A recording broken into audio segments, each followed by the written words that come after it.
Ibu hamil harus periksa kapan sih? Setiap bulan? Atau hanya kalau sakit? Halo semuanya, balik lagi sama aku Akila, mahasiswa kebidanan semester 5. Topik ini hal yang penting banget tapi sering terlewatkan, yaitu kapan sih ibu hamil harus periksa ke tenaga kesehatan? Yuk kita bahas. Pertama, kenapa sih kontrol itu penting?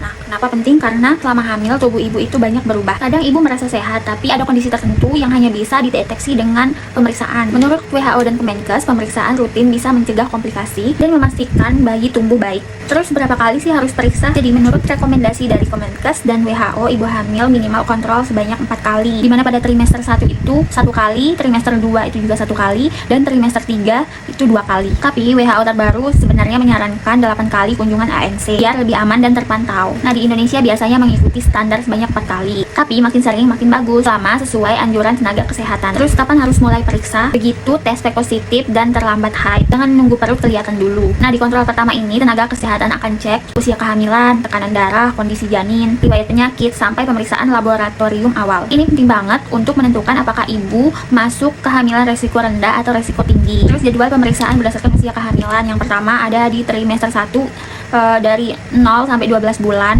itu 1 kali. Nah, yang diperiksa apa aja? Kehamilan awal, tekanan darah, HB, urin, USG kalau perlu, dan edukasi. Kemudian di trimester 2 yaitu 13 sampai 28 minggu itu ceknya juga 1 kali. Nah, yang diperiksa pertumbuhan janin, tanda anemia, tekanan darah, dan edukasi nutrisi. Kemudian di trimester ketiga yaitu 29 sampai 30 minggu minimal 2 kali. Di sini kita cek posisi janin, dan detak jantung dan tekanan darah, kemudian risiko preeklamsia dan rencana persalinan. Kalau ibu punya kondisi khusus seperti hipertensi, diabetes, atau pernah keguguran, maka kontrolnya akan lebih sering. Kemudian kondisi yang harus segera diperiksa. Jadi selain jadwal rutin, ada kondisi tertentu yang harus segera diperiksa. Yang pertama, kalau ibu mengalami perdarahan jalan lahir, sakit perut hebat, mual muntah berlebihan, gerakan bayi berkurang, sakit kepala hebat atau pandangan kabur, kaki bengkak tiba-tiba, dan demam tinggi, seperti video penjelasan sebelumnya. Jadi kondisi ini harus segera diperiksa ke dokter atau bidan ya. Jadi teman-teman, kontrol kehamilan itu bukan hanya formalitas. Jadi ini tuh untuk memastikan ibu dan bayi itu sehat sampai persalinan. Jadi mulai kontrol sejak awal dan ikuti jadwalnya ya, biar kehamilan terasa aman dan tenang.